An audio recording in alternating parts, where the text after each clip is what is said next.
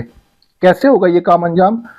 ہر انسان اپنی اپنی استطاعت کے مطابق اس کام کو انجام دے سکتا ہے۔ اپنے گلی محلے میں، عام دکانوں پر، یہ جو ادھار کی کاپیاں ہوتی ہیں، دفتر ہوتے ہیں جس میں وہ ادھار لکھ لیا جاتا ہے، پھر آپ اس دکان والے سے پوچھیں کہ یہاں پر یہ ادھار والا بندہ آپ کے پاس کتنے عرصے سے نہیں آیا، تو وہ آپ کو بتا دے گا کہ 2 مہینے سے نہیں آیا کیونکہ اس کا ادھار چڑھا ہوا ہے۔ مثلا جو ادھار وہ 500 یا 1000 روپے، اس 500 1000 روپے کی وجہ سے وہ انسان، وہ مومن دوبارہ اس دکان پہ خجالت، شرمندگی اور شرم کی وجہ سے اس دکان پہ دوبارہ خرید کرنے کے لیے نہیں جا رہا۔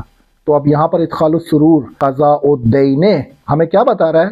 ہمیں یہ بتا رہا ہے کہ کوئی انسان، کوئی گروہ خاموشی سے جا کے ایسے افراد کی کاپیوں سے حساب کو کلیئر کر دے اور دکاندار کے ذریعے مشتری کو پیغام پہنچا دیں کہ آپ کا حساب کلیئر کر دیا گیا ہے، آپ دوبارہ تشریف لا سکتے ہیں۔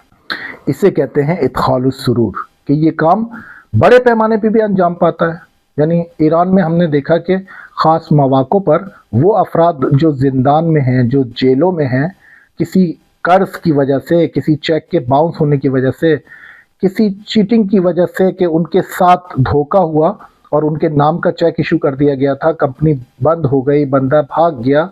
اب یہ جو خیرین ہیں یہ جاتے ہیں جیل میں، اور جیل میں جا کے کہتے ہیں اس شخص کا دین یا قرض کتنا تھا، تو وہ بتا دیتے ہیں کہ اتنے فیو ملینز تومان، تو وہ اس کے دین کو ادا کر دیتے ہیں اور وہ بندہ جیل سے باہر آ جاتا ہے اپنی بیوی بچوں کے پاس۔ یعنی یہ کام کہلاتا ہے ادخال السرور فی قلب المومن۔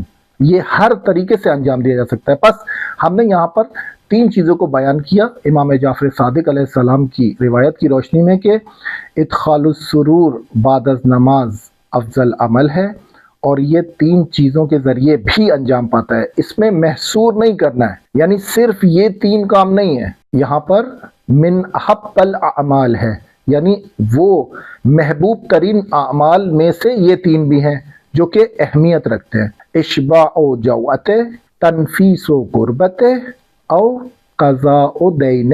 تو یہاں پر یا آپ بھوک کی حالت ختم کر دیں، یا آپ مومن کے چہرے سے غم زدائی کر دیں، غم کی حالت کو ہٹا دیں، یا اس کے قرض کو ادا کر دیں۔ یہاں تک تو ہمیں سمجھ میں آ گیا کہ ادخال السرور فی قلب المؤمن بہت اہم ہے۔